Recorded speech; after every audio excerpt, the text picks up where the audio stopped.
Good evening. Welcome to California Today. I'm Liang Zhang. Here's a preview of some of today's stories.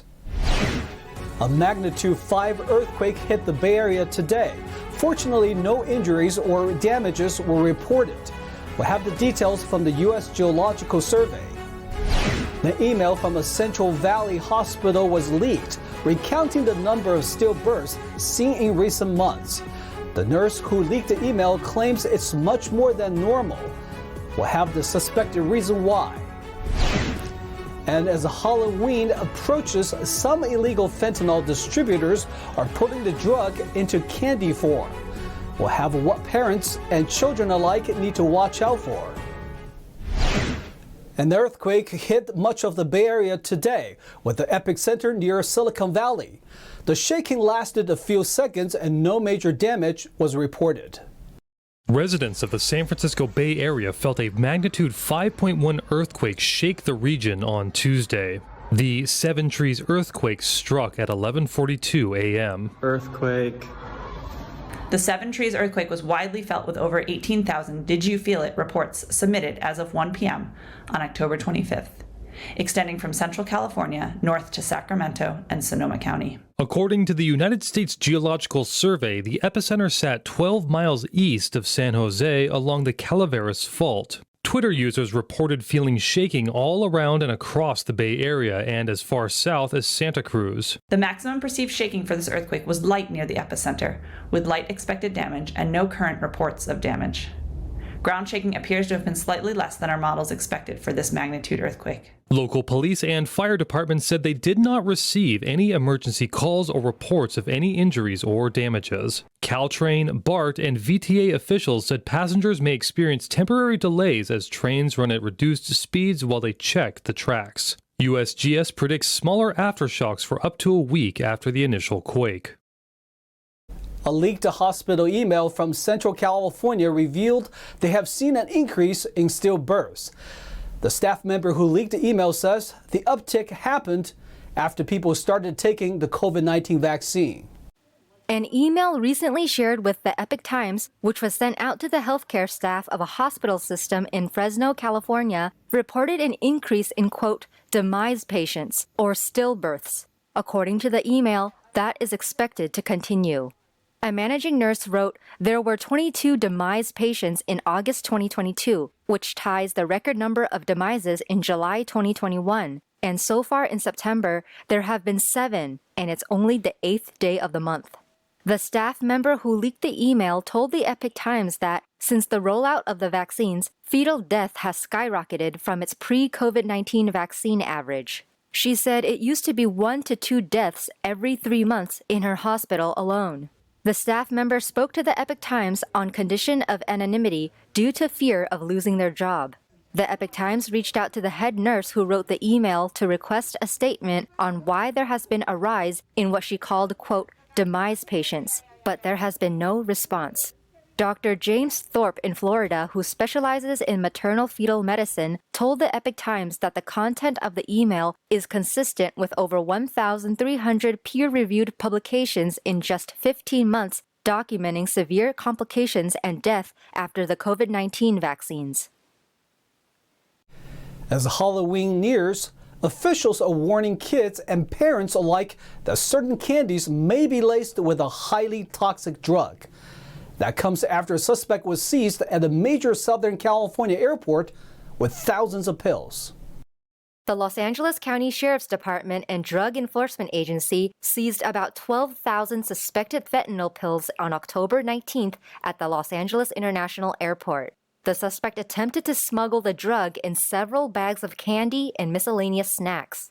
Mark Sherwood, a naturopathic doctor, said targeting children with fentanyl is a new trend.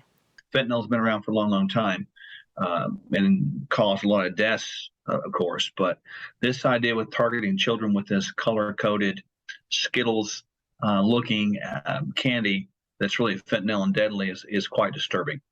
When trick-or-treating, officials recommend staying in groups, going where it's well lit, walking on sidewalks, and inspecting the candy. Our kids get dressed up and we go out with them and we supervise them as they collect all this candy. It's very important to inspect it to make sure that no wrapper has been opened or altered or looks like it's been tampered with. So I encourage parents to really inspect the candy. Sherwood added that under no circumstances should people eat candy that is unwrapped. The first thing and the most important thing to do, if you see it, say something. Tell a teacher, tell an administrator, tell their parents so that further action can be taken. So first and foremost, if you see something, if you suspect it, you got to say something. When you start targeting kids, you're targeting the next generation behind us, and that sort of hits the ire of any American soul. That is not okay. It's not okay to target anybody, but when you start targeting defenseless children like this, and that should not be acceptable under any circumstance. Sherwood warned parents not to hesitate to call 911 if they see a child become incapacitated after eating candy.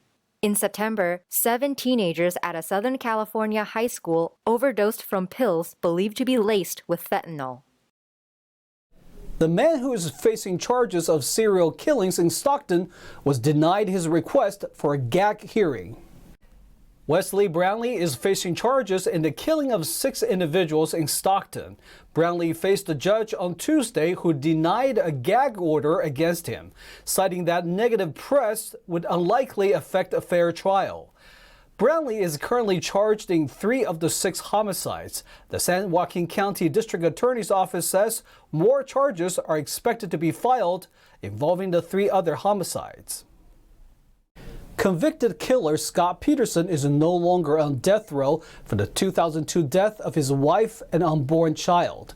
He was removed from the notorious San Quentin State Prison in California and is now detained at a facility east of Sacramento. In August, attorneys argue whether or not Peterson deserves a new trial.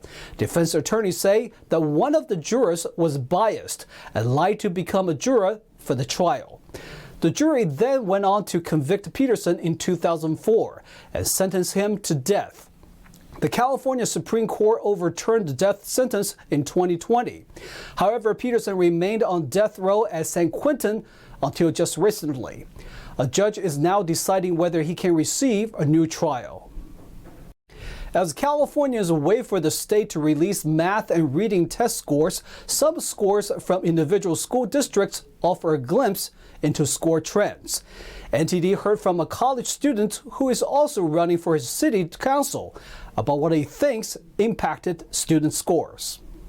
Recently released test scores from some of California's largest school districts offered a preview of what's likely to be steep drops in reading and math scores statewide.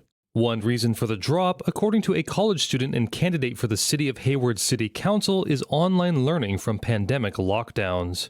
And you could definitely see it even at the college level, that a bunch of kids, when everything switched over to Zoom, weren't giving their full focus and full attention because they were on Zoom from home. And realistically, some students cheated because they weren't under the direct supervision of a teacher.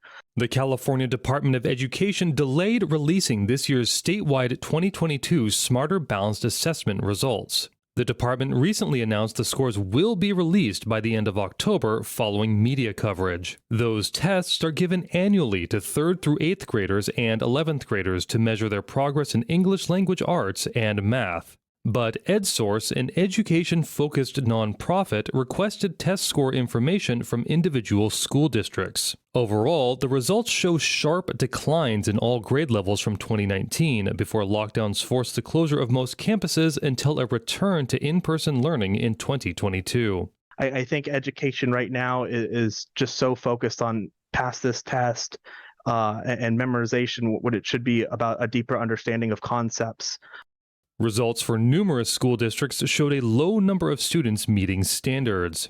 13% of students in Bakersfield met the state standard for math. Math scores in Fresno dropped by a third. In 2022, 21% of students met the math standard.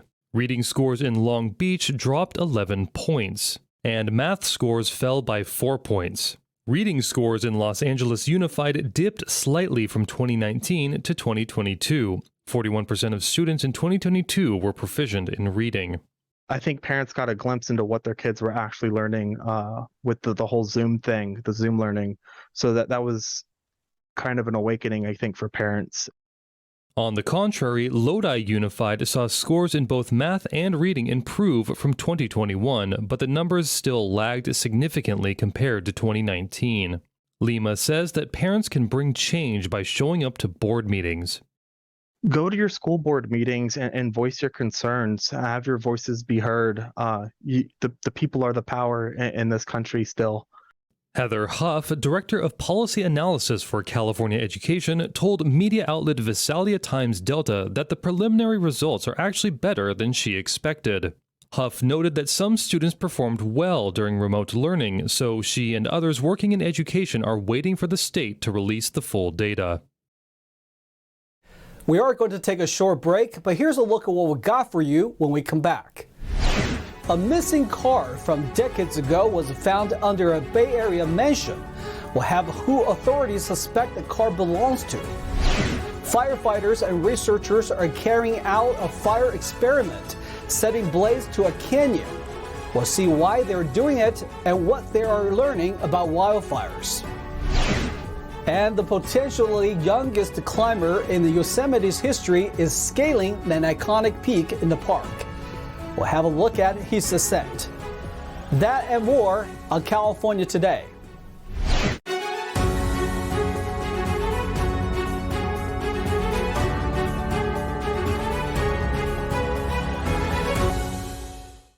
After nearly 3 decades, a car that was reported stolen in Northern California has been found buried in the yard of a $15 million mansion in Silicon Valley.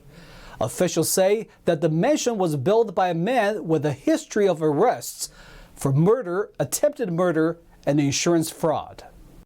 Last Thursday, landscapers in Atherton discovered a convertible Mercedes-Benz that was filled with bags of unused concrete. The car had been reported as stolen in nearby Palo Alto back in September 1992. Police believe the car was buried 4 to 5 feet deep in the backyard of the home sometime in the 1990s before the current owners bought the home. Cadaver dogs had alerted to possible human remains. However, technicians have not found any remains. Atherton Police Commander Daniel Larson said the owner of the car is believed to be deceased, but officials are waiting for official DMV records before confirming. The San Francisco Chronicle reported that the home was built by Johnny Liu, a man with a history of arrests for murder, attempted murder, and insurance fraud. Larson said that the current homeowners were not under investigation. University researchers and CAL FIRE conducted a prescribed burn experiment on Monday. The university says it's the first time a canyon fire study of this magnitude has been undertaken. The groundbreaking California Canyon Fire experiment occurred on Monday afternoon on private property near the city of Salinas, California. Ready, they said that their test is done, they're ready, so let me call Bryce, they're going to ignite it. Are you guys ready for the ignition? Yeah. Researchers with San Jose State University's Wildfire Interdisciplinary Research Center and 5 other organizations participated in the study. CAL FIRE was responsible for executing the prescribed burn. Yeah, my closest guys with yours up there. Okay. This is the first time we've been able to put all sorts of different instruments together and measure one fire in a canyon. University researchers and partners conducted their experiments using advanced on-site technology on the 100-acre canyon. And you can see it's sucking in. Yeah.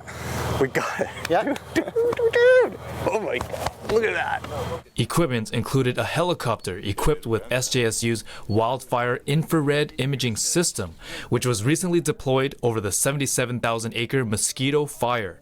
Other instruments included a truck-mounted radar and LiDAR, also known as 3D laser scanning, a 106-foot tower with sensors and 3D anemometers, devices that measure wind speed and direction, and computer modeling and drone imaging and mapping. Dude, look at that. Look at that. The technology allowed researchers to measure temperature, humidity, wind speed, and wind direction. According to SJSU, canyon geometry is known to be the most dangerous terrain type for wildfire. The data from this experiment will be used to develop the next generation fire behavior models so we can predict extreme fire behavior and extreme wildfire in the future. Clemens says fire behavior in canyons is often characterized as explosive fire behavior, where the rate of spread increases exponentially as the fire progresses up the canyon, burning up the sidewalls. The university said the data will help determine how these atmospheric conditions affect wildfire spread in canyons. David Lamb, NTD News, California. According to a recent survey, supply chain issues are the primary challenge to United States manufacturers. The president of the association believes the causes of the issue of supply chain include labor union strike and shortage of labor. In a survey conducted by the National Association of Manufacturers, more than 3/4 of manufacturers listed supply chain issues as their primary business challenge. From March to September, manufacturer confidence in the economy fell from 88% to 76%. The association's president and CEO, Jay Timmons, said that in the next year, he expects a slowdown in inventory, nearly 8% growth in health insurance costs, and 3% increase in raw material costs. According to the association, 4 million manufacturing jobs need to be filled by the end of 2030. Timmons said the National Rail Workers Union strike and labor shortages led to supply chain issues. He added that the uncertainty of a National Rail Workers Union strike could wreak havoc on operations and logistics planning heading into the holiday season. Port of Los Angeles Executive Director Gene Soroka reported that the ports of Los Angeles and Long Beach supply chain issues stem from labor unions. The ports are currently negotiating new contracts with the labor union with the goal of reducing shipping times. Though fewer containers are waiting at the ports, wait times are still long. The Port of Los Angeles reported a decrease in both imports and exports since last September. The 8-year-old could be the youngest to scale one of Yosemite's iconic rock formations, but he's not climbing alone since his dad will be with him for the entire adventure. I'm most excited to climb with Daddy. 8-year-old Sam Baker from Colorado is set to be the youngest to climb El Capitan in California's Yosemite Park with his dad, Joe. It will take about 4 days to scale the Capitan. They started their journey on Monday. Basically, there's very few ledges, and so we're going to have to bring up porta-ledges, which are like nylon cots that you hang on the side of the wall, and it's just a big adventure, a big family adventure. In Joe's Facebook post, he said his son has wanted to climb the wall for 2 years. They will bring everything they need for the next few days, including hundreds of pounds of water. Joe says people talk about the danger, but he believes the rewards outweigh the risks. El Capitan's vertical rock formation stands about 3,000 feet tall, 2.5 times as tall as the Empire State Building, or more than 3 times as high as the Eiffel Tower. It's a popular attraction among rock climbers. Earlier this month, Disney announced its 100-year anniversary platinum celebration. They will celebrate with new entertainment and events. The Disneyland Resort in California will feature Disney 100 Years of Wonder, a worldwide company celebration to honor the 100th year anniversary of the Walt Disney Company, starting on January 27, 2023. A new Walt Disney Studios logo honoring the anniversary was unveiled at the September D23 Expo, an event to introduce new developments for Disney. New entertainment, dining, and merchandise will also be coming to the parks in 2023. The company also announced new nighttime events at the Disneyland Resort. Platinum Silver will be the color scheme for the year. Sleeping Beauty's castle will be topped with a star and covered in platinum banners. The moat around the castle will also have 2 water fountains for the first time. Now let's check in with NTD's Thomas Christian for today's Sports Roundup.